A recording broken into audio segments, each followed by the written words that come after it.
जरा सोचो, अगर तुम्हें 40 करोड़ रुपए दिए जाएं, वो भी सिर्फ इस चीज के लिए कि तुम्हें बस एक बड़े से व्हाइट रूम में लगातार 50 दिनों तक बिना बाहर आए रहना है। कुछ ऐसा ही होता है केट और माइक के साथ। कहानी की शुरुआत में हमें एक कपल केट और माइक को एक बड़े से व्हाइट रूम में घूमता हुआ दिखाया जाता है। इस रूम में सभी चीजें व्हाइट कलर की थी। दरअसल केट और माइक पर वुआन नाम की एक डॉक्टर एक्सपेरिमेंट कर रही थी, जिसमें इन दोनों को इस व्हाइट रूम में लगातार 50 दिनों तक बिना बाहर आए रहना था, और अगर वो दोनों उस रूम में 50 दिन तक रुक गए तो उन्हें $5 मिलियन यानी 40 करोड़ रुपए इनाम के तौर पर मिलेंगे। लेकिन अगर उन दोनों में से किसी एक ने भी हार मानी तो ये इनाम घटकर $1 मिलियन यानी 8 करोड़ रुपए ही रह जाएगा। इस एक्सपेरिमेंट के रूल के हिसाब से इस रूम में उन दोनों के अलावा और कोई नहीं रहेगा, ना ही वो किसी से मिल पाएंगे, और इनके पास एंटरटेनमेंट का भी कोई जरिया नहीं होगा। अब ये दोनों बहुत खुश थे, क्योंकि इन्हें लग रहा था कि ये पैसे कमाने का सबसे आसान तरीका है। यहाँ पर ये आपस में डिस्कस करने लगते हैं। केट माइक से कहती है कि मैं इन $5 मिलियन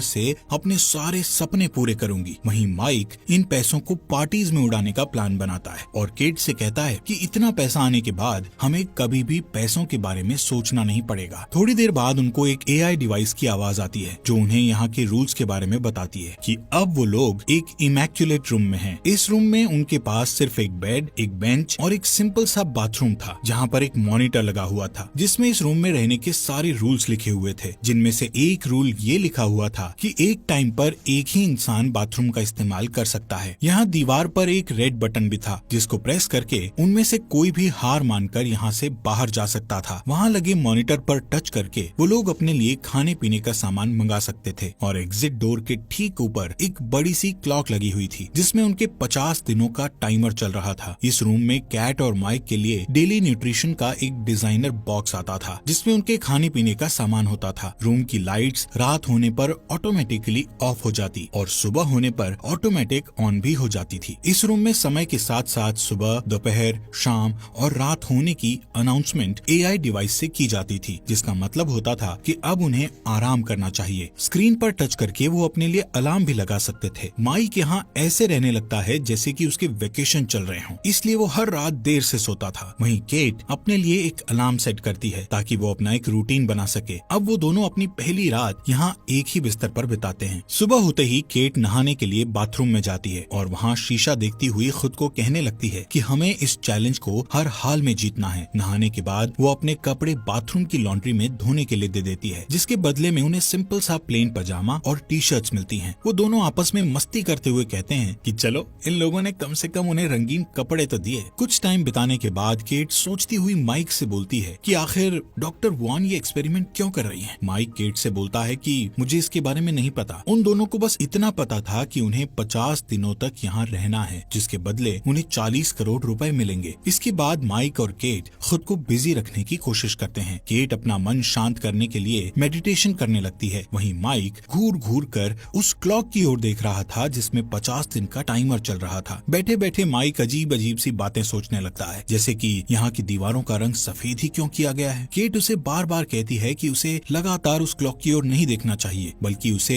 यहाँ टाइम बिताने के बाद मिलने वाले 40 करोड़ रुपए के बारे में सोचना चाहिए। लेकिन माइक के लिए ये बिल्कुल भी आसान नहीं था, क्योंकि वो कुछ दिन से सही से अपनी नींद भी पूरी नहीं कर पा रहा था। वहीं केट अपना डेली रूटीन जारी रखती है और वो माइक का ध्यान उस क्लॉक से हटाने के लिए उसे कुछ टाइम रनिंग करने को कहती है। जब केट मेडिटेशन कर रही होती है तो माइक भी उसे देखकर रनिंग करने लगता है। इसके बाद टाइम पास करने के लिए वो दोनों बच्चों वाले गेम्स खेलने लगते हैं और साथ ही डांस करते हैं। यहाँ पर जैसे ही वो दोनों अपने कपड़े लॉन्ड्री में धोने के लिए देते हैं तो वापस उन्हें वही सेम पजामे मिल जाते हैं। ऐसे ही कुछ हफ्ते बीत जाने के बाद कुछ ऐसा होता है कि माइक को उस रूम में एक कीड़ा दिखता है और वो उससे बात करने लगता है। माइक उसे खाना खिलाने की कोशिश करता है, लेकिन जैसे ही वो फर्श पर अपने मिल्क शेक की कुछ बूंदे गिराता है, तभी AI डिवाइस की आवाज आती है, जो उसे कहती है कि ये खाने पीने का सामान सिर्फ तुम दोनों के लिए है। माइक यहाँ पर थोड़ा परेशान हो जाता है और उस AI डिवाइस से कहता है कि ये कीड़ा यहाँ भूख की वजह से मर जाएगा, इसलिए मैं बस इसे यहाँ से बाहर निकालने की रिक्वेस्ट कर रहा हूँ। केट माइक को समझाने की कोशिश करती है कि जिस स्पीकर से AI डिवाइस की आवाज आती है वो दोबारा किसी चीज को नहीं दोहराता, लेकिन माइक केट से कहता है कि मुझे इस कीड़े को बाहर निकालना ही पड़ेगा, वरना ये यहीं पर मर जाएगा। इतना कहता हुआ वो उस रूम में लगे रेड बटन की ओर जाने लगता है। यहाँ पर इन दोनों के बीच बहस होने लगती है। केट कहती है कि वो बटन दबाने पर पर हम ये चैलेंज हार जाएंगे और उन्हें यहाँ से खाली हाथ बाहर निकाल दिया जाएगा। हालांकि माइक बाहर नहीं जा रहा था, वो बस उस कीड़े को बचाने की कोशिश कर रहा था। इसके बाद माइक उस कीड़े को नीचे रखकर केट को कहता है कि ये कीड़ा एक लिविंग थिंग है और तुम्हें इस पर जरा सी भी दया नहीं आ रही। जिस पर केट उससे कहती है कि तुम्हें ऐसा इसलिए लग रहा है क्योंकि तुम एक वेजिटेरियन इंसान हो। ऐसे ही काफी देर तक इनकी बहस चलती है और गुस्से में केट वहाँ से आगे बढ़ने लगती है कि तभी बातों ही बातों में गलती से उसका पैर उस कीड़े के ऊपर टिक जाता है, जिससे वो कीड़ा वहीं पर मर जाता है। केट माइक से बोलती है कि ऐसा उससे गलती से हुआ है, लेकिन माइक ये मानने को तैयार नहीं होता और गुस्से में आकर वो एक कोने में अपना पूरा दिन बिता देता है। इस रूम के रूल्स के अकॉर्डिंग उन्हें 2 ट्रीट्स लेने की परमिशन थी, इसलिए माइक केट से कहता है कि मैं अपनी एक ट्रीट लेने वाला हूँ। केट उसे याद दिलाती है कि ऐसा करने से उनके प्राइज मनी से $1,00,000 कम हो जाएंगे, इसलिए वो माइक को ऐसा करने से मना करती है। लेकिन फिर भी माइक अपनी ट्रीट लेने चला जाता है और बदले में उसे एक ग्रीन कलर का स्केच मिलता है। माइक कहता है कि इससे तो उसका कुछ होने वाला नहीं है, फिर भी कम से कम अब दीवार पर आर्ट बनाकर टाइम पास तो कर ही सकता हूँ। अब जैसे ही कैट उसे दीवार पर ड्राइंग करते हुए देखती है तो वो उससे खुद का पोर्ट्रेट बनाने को कहती है, जिस पर माइक भी उसका पोर्ट्रेट बनाने लगता है। काफी टाइम बाद केट बोर होकर यहाँ से चली जाती है क्योंकि वो माइक के लिए एक मॉडल नहीं बनना चाहती थी। वहीं माइक तब तक ड्राइंग करता रहता है जब तक वो उस स्केच को खत्म नहीं कर देता। वो पूरे बाथरूम और टॉवल को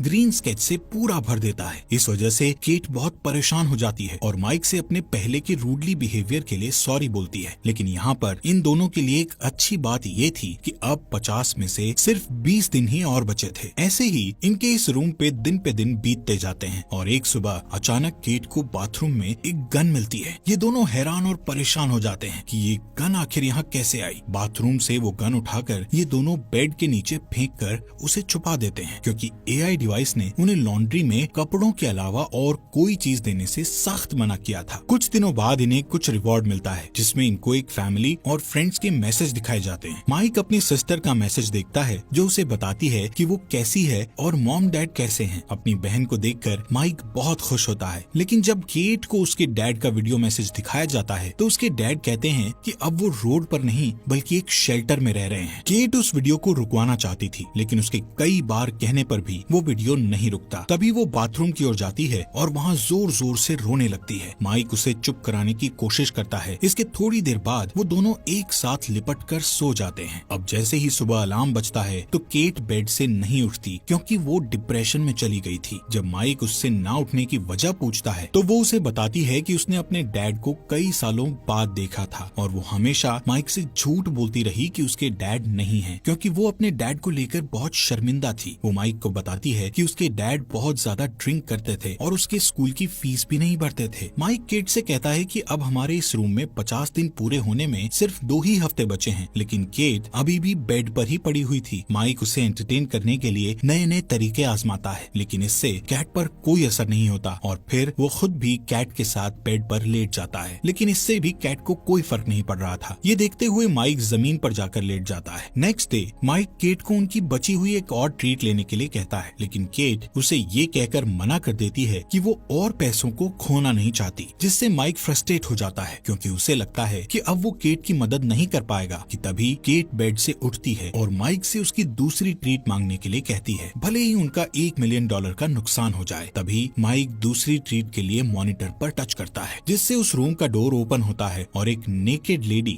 रूम के अंदर आती है जिसका नाम साइमन होता है। उसको ऐसे नेकेड देखकर माइक हैरान हो जाता है। साइमन भी डॉक्टर वुआन के इस एक्सपेरिमेंट के बारे में कुछ नहीं जानती थी क्योंकि वो सिर्फ एक एक्ट्रेस थी जिसे इस काम के लिए पैसे दिए गए थे और वो पूरे महीने के लिए यहाँ बुक थी। साइमन को इस रूम में केट और माइक के साथ सिर्फ 24 घंटे ही गुजारने थे। केट माइक से कहती है कि वो अपनी टी शर्ट उतारकर साइमन को दे दे ताकि वो थोड़ा बहुत अपने आप को कवर कर सके। साइमन माइक की ड्राइंग को देखकर उसकी तारीफ करने लगती है, जिससे केट को और भी ज्यादा गुस्सा आता है। रात होने पर माइक उन दोनों लड़कियों को बेड पर सोने के लिए कहता है और खुद जमीन पर सो जाता है, जिसके बाद केट को इन दोनों की हरकतों से बहुत ज्यादा चिढ़ हो रही थी, इसलिए वो माइक को भी बेड पर सोने के लिए बुला लेती है और खुद इन दोनों के बीच में सो जाती है। यहाँ पर पूरी रात केट को चैन से नींद नहीं आती और सुबह जब वो उठती है तो वो देखती है कि साइमन बेड पर नहीं है। ये देखकर वो सोचती है कि शायद साइमन यहाँ से जा चुकी है, लेकिन दरअसल साइमन बाथरूम में थी और वहाँ वो बिना कपड़ों के नेकेड घूम रही थी। केट ये चीजें और झेल सकती थी, इसलिए वो शांत रहती है। इसके बाद वो तीनों रूम में यहाँ वहाँ डांस करना स्टार्ट कर देते हैं, एक दूसरे को किस करने लगते हैं। इससे माइक को इतना ज्यादा नशा चढ़ जाता है कि उसे हेलुसिनेशन होने लगते हैं। उसे अपने हर तरफ खून ही खून दिखता है। माइक अपने आप को पानी में डूबता हुआ देखता है। वहीं पानी में उसे अपना छोटा भाई भी दिखता है जो उसके साथ ही डूब रहा था। इसी बीच केट और साइमन माइक को होश में ले आती हैं, लेकिन वो अभी भी पैनिक कर रहा था और जोर जोर से रोने लगता है। वो बार बार एक ही चीज रिपीट कर रहा था कि मेरे भाई शॉन को डूबने से बचा लो। केट उसे किसी बेड पर ले जाकर सुला देती है, जिसके बाद साइमन केट से पूछती है कि वो और माइक कैसे मिले थे, जिस पर केट बताती है कि वो लोग एक बारिश वाले दिन मिले थे। उसके पास अम्ब्रेला नहीं थी। तभी माइक उसके पास आया और उसने उसे भीगने से बचाया। यहाँ पर ये दोनों आपस में ऐसे काफी टाइम बातचीत करती रहती हैं। थोड़ी देर बाद माइक जग जाता है और साइमन के पास जाकर बैठ जाता है, जहाँ वो दोनों अपनी अपनी लाइफ के बारे में बातें करने लगते हैं। साइमन बताती है कि उसने अपनी मदर को बचपन में ही खो दिया था। यहाँ पर ये दोनों अपने अपने फैमिली मेंबर्स के गम को शेयर करने लगते हैं, जिससे इन दोनों के बीच बॉन्ड और अच्छा हो जाता है। साइमन माइक का हाथ पकड़कर उसे रिलैक्स फील करवाती है कि तभी पीछे से केट आकर उन दोनों को एक दूसरे का हाथ पकड़े हुए देख लेती है। अब केट का गुस्सा 7वें आसमान पर चला जाता है, क्योंकि वो पहले से ही उन दोनों की नजदीकियों को बहुत झेल रही थी। केट साइमन को बोलती है कि तुम शुरू से मेरे बॉयफ्रेंड को मुझसे छीनने की कोशिश कर रही हो। इस बात पर साइमन भी केट पर गुस्सा हो जाती है और बोलती है कि तुम एक इनसिक्योर लड़की हो जिसे अपने बॉयफ्रेंड पर जरा सा भी विश्वास नहीं है। यहाँ पर ये दोनों एक दूसरे पर चिल्लाना शुरू कर देते हैं। तभी माइक गुस्से में आकर इन दोनों पर चिल्लाता है और यहाँ से जाने लगता है। थोड़ी देर बाद केट साइमन से माफी मांगने की कोशिश करती है, लेकिन साइमन उसके गुस्से को ये कहकर और भड़का देती है कि उसने माइक के साथ ऐसा कुछ भी नहीं किया था। नेक्स्ट मॉर्निंग जब माइक उठता है तो वो कुछ ठीक फील नहीं कर रहा था। अब साइमन भी इस रूम से जा चुकी थी, लेकिन जाने से पहले उसने यहाँ माइक के लिए एक मैसेज छोड़ दिया था, जिसमें लिखा था कि पहले कभी किसी ने मुझसे इतना प्यार नहीं किया। केट ये मैसेज माइक को दिखाती है और उस पर भड़कने लगती है कि तुम मुझे चीट कर रहे हो। माइक केट को समझाता है कि जो भी साइमन ने लिखा है वो सब झूठ है। वो कहता है कि इस रूम में ये सब जानबूझकर किया जा रहा है ताकि वो दोनों आपस में लड़ें और हार मान लें। गुस्से में केट माइक को धक्का मार देती है, जिससे उसका सर दीवार से टकरा जाता है और उसके सर से खून बहने लगता है। माइक केट से दूर चला जाता है और उसे कहता है कि उसने कभी भी उसे धोखा नहीं दिया, तब भी नहीं जब वो न्यूयॉर्क चली गई थी। वो हमेशा चाहता था कि केट कभी भी अनकंफर्टेबल फील ना करे, इसलिए उसने अपने कई सारे दोस्तों से मिलना छोड़ दिया। उसने अपने कॉलेज की पढ़ाई भी पूरी नहीं की ताकि वो केट के साथ घर पर रह सके। जब वो डिप्रेस थी तब भी वो उसके साथ था, और इन सब के बदले में उसे क्या मिला? बस उसका शक और नफरत। यहाँ पर केट माइक से माफी मांगती है कि मुझसे गुस्से में ऐसा हो गया। तभी माइक को बहुत अजीब सा फील होने लगता है। वो कहता है कि उसे डॉक्टर की जरूरत है। केट जल्दी से उसके लिए मिल्क शेक लाती है और एक टॉवल से उसके सर की चोट को कवर करती है, जिसके बाद वो माइक को कहती है कि उनके इस रूम के कॉन्ट्रैक्ट में मेडिकल रिसोर्सेज के बारे में नहीं लिखा। माइक ये सुनकर बिल्कुल भी विश्वास नहीं कर पाता कि वो केट से क्या सुन रहा है। वो केट से पूछता है कि क्या सच में तुम्हें मेरी इस चोट की चिंता है? दरअसल माइक की चोट काफी छोटी सी थी और धीरे धीरे उससे खून आना बंद भी हो जाता है। लेकिन माइक ये बात सोचकर बहुत परेशान होता है कि क्या होता अगर केट गुस्से में उस पर और ज्यादा घातक हमला करती। शायद अब तक तो उसकी मौत भी हो चुकी होती। वो केट से कहता है कि पैसों के लिए वो उसे जान से भी मार सकती है। अब माइक केट से कहता है कि भाड़ में गया पैसा, मुझे इस रूम से सबसे ज्यादा नफरत हो गई है। माइक डिसाइड करता है कि वो यहाँ से बाहर चला जाएगा। केट उसे बाहर जाने से मना करती है और कहती है कि अगर वो यहाँ से बाहर जाने की कोशिश करेगा तो वो उसे शूट कर देगी। माइक उसकी इस बात को इग्नोर करता हुआ रेड बटन दबा देता है और व्हाइट रूम से बाहर निकल जाता है, जबकि उसके 50 दिन होने में सिर्फ चंद ही दिन बाकी थे। माइक के यहाँ से जाने के बाद केट सो जाती है और पूरा दिन उदास रहती है, जिसके बाद वो माइक की पेंटिंग देखते हुए उसे याद करती है। केट के अब इस रूम में सिर्फ 2 ही दिन बचे थे जिससे वो इस चैलेंज को जीत जाती, लेकिन केट 2 दिन पहले ही उस रेड बटन को दबाकर यहाँ से बाहर निकल जाती है। कुछ महीने बाद हम माइक को जॉगिंग करते हुए देखते हैं, जो अब सिंगल था। जॉगिंग करते वक्त वो केट की बिल्डिंग के पास से गुजरता है। रास्ते में अचानक वो केट से मिलता है। यहाँ हमें पता चलता है कि उस रूम से बाहर आने के बाद कई महीनों तक ये दोनों एक दूसरे से मिले भी नहीं थे। इसके बाद ये दोनों यहाँ से साथ मिलकर डिनर पर जाते हैं। रास्ते में माइक केट से पूछता है कि क्या उसने उस रूम का रेड बटन दबा दिया था। केट इसका जवाब नहीं देती, लेकिन वो जो कुछ भी हुआ उसके लिए माइक से माफी मांगती है। जब वो दोनों यहाँ से चले जाते हैं तब कैमरा एक बिल्डिंग पर फोकस करता है, जिस पर ये साफ साफ लिखा था कि इस बिल्डिंग का निर्माण एक बहुत बड़े डोनेशन से हो पाया है, जिसके डोनर ने अपना नाम नहीं बताया। मूवी के एंडिंग में हम देखते हैं कि उसी रूम में एक नया कपल इस चैलेंज को एक्सेप्ट कर लेता है और ये मूवी यहीं पर खत्म हो जाती है। दोस्तों, आपका तहे दिल से शुक्रिया हमारे फॉक्स एक्सप्लेनर हिंदी चैनल को सब्सक्राइब करने के लिए।